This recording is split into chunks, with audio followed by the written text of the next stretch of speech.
തഞ്ചാവൂരിലാകെ ശോകം തളം കെട്ടിക്കിടക്കുന്നു. തെരുവുകൾ ഒഴിഞ്ഞു കിടക്കുകയാണ്. പണ്ടകശാലകൾക്കും കൂത്തുശാലകൾക്കും താഴ് വീണു. കോവിലുകളിൽ പൂജ മുടക്കമില്ലാതെ നടക്കുന്നുണ്ട്. എന്നാൽ ദർശനത്തിനായി ആരുമില്ല. വഴിയിൽ കാണുന്ന അപൂർവം ചിലരുണ്ട്. അവരുടെ മുഖത്താണെങ്കിലോ ഭയവും ദുഃഖവുമൊക്കെ നിറഞ്ഞു നിൽക്കുന്നു. നീണ്ട നാളത്തെ അനിശ്ചിതത്വങ്ങൾക്കൊടുവിലാണ് രാജരാജ ചോളൻ തഞ്ചാവൂർ സിംഹാസനമേറിയത്. അധികാരമേറിയ നാൾ തൊട്ട് വെട്രിക്കൊടി കെട്ടിയ മാവീരനായിരുന്നു ചക്രവർത്തി. ഇപ്പോൾ നാഥനില്ലാത്ത അവസ്ഥ. രാജേന്ദ്രൻ ഉടൻ സിംഹാസനമേറുമെന്ന് കേൾക്കുന്നുണ്ട്. പക്ഷേ ചക്രവർത്തി ദേഹം വെടിഞ്ഞിട്ട് ഇന്നേക്ക് 6 ദിനങ്ങൾ പിന്നിടുന്നു. എന്താണ് സംഭവിച്ചതെന്നറിയില്ല. ആചാരപരമായ സംസ്കാരം പോലും നടത്തിയിട്ടില്ല. മൃതദേഹം തഞ്ചാവൂരിൽ നിന്നും മാറ്റിയത് ആരും അറിയാതെയാണ്. അരമന രഹസ്യങ്ങൾ അങ്ങാടിയിൽ പാട്ടാകാതെ ഇരിക്കാൻ പ്രത്യേക നിർദ്ദേശം കിട്ടിയ പോലെ. ഒരു വലിയ പണപ്പുറപ്പാടിൻ്റെ ലക്ഷണങ്ങൾ കാണുന്നുണ്ട്. ആയുധ നിർമ്മാണശാലകൾ അക്ഷീണം പ്രവർത്തിക്കുന്നു. വാളുകൾ, വേലുകൾ, പടച്ചട്ടകൾ, മുഖംമറകൾ, പരിചകൾ എന്നിവയൊക്കെ നിർമ്മിച്ചു കൂട്ടുന്നു. നഗരത്തിൻ്റെ മറുവശത്തെ തെരുവിൽ കുതിരകൾക്ക് ലാടനടിക്കുന്നു. രഥങ്ങളുടെ നിർമ്മാണവും നടക്കുന്നുണ്ട്. ഇതെല്ലാം കൂടെ കൂട്ടി വായിക്കുമ്പോൾ എന്തോ വലിയ യുദ്ധത്തിനുള്ള തയ്യാറെടുപ്പാണെന്ന് വ്യക്തം.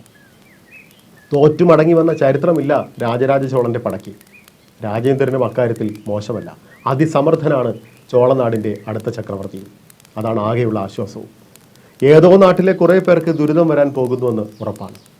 രാജസ്ഥാനത്തിരിക്കുന്ന ആർക്കോ ആളും അർത്ഥവും ഒരുപക്ഷെ ശിരസും നഷ്ടപ്പെടാൻ പോകുന്നു. ഉദയനും കൂടെയുള്ളവരും തഞ്ചാവൂരിലെത്തിയപ്പോൾ കണ്ട കാഴ്ചകൾ ഇതൊക്കെയാണ്. തെരുവിലൂടെ കുറേ അഘോരി സന്യാസിമാർ നടന്നു നീങ്ങുന്നത് ഉദയൻ ശ്രദ്ധിച്ചു. എല്ലാവരുടെയും മുഖത്ത് പതിവില്ലാത്ത നിരാശ. സർവസംഘ പരിത്യാഗികൾക്ക് പോലും ചക്രവർത്തിയുടെ വിടവാങ്ങൽ വേദനയാണ്. കൊട്ടാരത്തിലെത്തി. കാര്യങ്ങൾ ബോധിപ്പിച്ച ശേഷം അയാൾ തൻ്റെ താവളത്തിലേക്ക് പോയി. പടയാളികളോട് വിശ്രമിക്കാനും വീട്ടിൽ പോയി വരാനും പറഞ്ഞു. നീണ്ട നാളിന് ശേഷം മാതൃരാജ്യത്തെത്തിയ അവർക്ക് സ്വർഗം കിട്ടിയ പ്രതീതിയാണുണ്ടായത്. ഒട്ടും വൈകാതെ അവർ വീടുകളിലേക്ക് പോയി. താവളത്തിൽ ഉദയൻ മാത്രമായി. അയാൾക്ക് വല്ലാത്ത അസ്വസ്ഥത തോന്നി. 2 ദിവസം അങ്ങനെ കടന്നുപോയി. രാജേന്ദ്രമന്നനെ മുഖം കാണിക്കാൻ അനുവാദം ചോദിച്ചിട്ടും അനുമതി കിട്ടിയില്ല.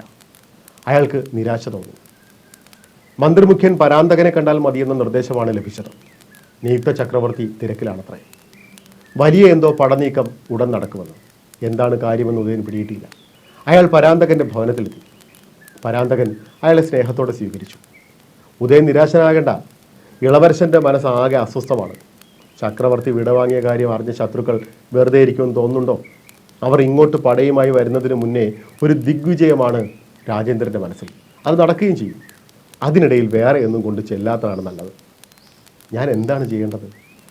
ഉദയൻ, 1 കൊല്ലം കൂടി മതി കരിമലക്കോട്ടയിലെ ജോലി. ഇളവരശനും അവിടുത്തെ കാര്യത്തിൽ അത്ര താല്പര്യമൊന്നുമില്ല. 18 മലകളിലും ചോളപ്പതാക പാറിക്കുന്നതിനേക്കാൾ ഹിമാലയം പിടിച്ചെടുക്കാനാണ് അദ്ദേഹത്തിൻ്റെ മോഹം. താൻ തിരികെ മലനാട്ടിലേക്ക് പോക്കോ. ആവശ്യത്തിനുള്ള പടയാളികളെ അവിടെ നിർത്തിയിട്ട് ബാക്കിയുള്ളവരെ തിരികെ അയക്കണം. അവർക്കിവിടെ ഇനി ജോലിയുണ്ട്. പകുതി അവിടെ നിർത്തിക്കോ. ഇവിടുന്ന് പറയും പോലെ. പിന്നെ ഒരു കാര്യം കൂടി, പരാന്തകൻ തുടർന്നു. കാട്ടിൽ നിന്നും നാട്ടിൽ നിന്നും കിട്ടാവുന്നതൊക്കെ എടുത്തോളണം. 1 കൊല്ലം കഴിഞ്ഞ് മടങ്ങി വരുമ്പോൾ ഉദയൻ പെരിഞ്ചോളൻ മോശക്കാരനാണെന്ന തോന്നൽ രാജസ്ഥാനത്തിനുണ്ടാകരുത്. തനിക്ക് അവിടെ എന്തും ചെയ്യാനുള്ള സ്വാതന്ത്ര്യമുണ്ട്. രാജസ്ഥാനത്തിന് താൻ പ്രിയപ്പെട്ടവനാകണം. അർഹിക്കുന്ന സ്ഥാനക്കയറ്റം കിട്ടണ്ടേ? ആ കാട്ടിൽ ഇനി നിന്നിട്ട് എന്ത് ചെയ്യാനാണ്? ഉത്തരവ്. താൻ ക്ഷീണം മാറിയിട്ട് തിരികെ മടങ്ങിക്കോ. പറഞ്ഞതെല്ലാം ഓർമ്മയിൽ വേണം. പരമാവധി സമ്പത്തുമായി വേണം തൻ്റെ ഇനിയുള്ള വരവ്. അയാൾ സമ്മതിച്ച് പുറത്തിറങ്ങി. ഉദയൻ ഒരേ സമയം നിരാശയും ആവേശവും തോന്നി. 5000 പടയാളികളിൽ പകുതി തിരികെ നൽകണമെന്നത് വലിയ നിരാശയാണ്. ഇനി നാട്ടുരാജ്യങ്ങൾ ആക്രമിക്കാൻ ഒരുമ്പിടുന്നത് ബുദ്ധിയല്ല. കരുത്തിൻ്റെ പകുതിയാണ് ചോരുന്നത്. പക്ഷേ എന്തും ചെയ്യാനുള്ള സ്വാതന്ത്ര്യം. കരിമലക്കോട്ടയിലും 18 മലകളിലും 1 കൊല്ലം കൊണ്ട് ഉദയൻ എന്ന പേര് നിറയും. മലകൾ വിറയ്ക്കും. നാട്ടിലെ മര്യാദയില്ലാത്ത വർഗത്തെയും കാട്ടിലെ പ്രാകൃത കൂട്ടത്തെയും ഞെരിക്കണം. ഇനി പടപ്പുറപ്പാടല്ല, കൊള്ളയാണ് വേണ്ടത്. ഇതുവരെ ചെയ്തത് ഒന്നുമല്ല എന്ന് അവർക്ക് തോന്നണം. സ്വയം മുന്നോട്ട് വന്ന ഒറ്റകൾ പറയണം, ഉള്ളതെല്ലാം എടുത്തോളാൻ. ഉദയൻ്റെ മുഖത്ത് ക്രൂരമായൊരു ചിരി വിടർന്നു. തന്നെയും കൂട്ടരെയും പെരുമ്പാറ്റയെന്നല്ലേ അവർ വിളിക്കുന്നത്? എല്ലാം മനസ്സിലാക്കി കൊടുക്കാം. പക്ഷേ അയാൾക്ക് പെട്ടെന്ന് അധികനെ ഓർമ്മ വന്നു. അവൻ എന്താണ് സംഭവിച്ചത്? കാട്ടിൽ ഞാൻ അറിയാതെ എന്തെങ്കിലും നടക്കുന്നുണ്ടോ? പഴുതടച്ച് കാവൽ നിന്നവരും ചാരന്മാരും അറിയാത്ത എന്തോ ഒന്ന് കരിമലക്കാട്ടിൽ നടക്കുന്ന പോലെ ഒരു തോന്നൽ.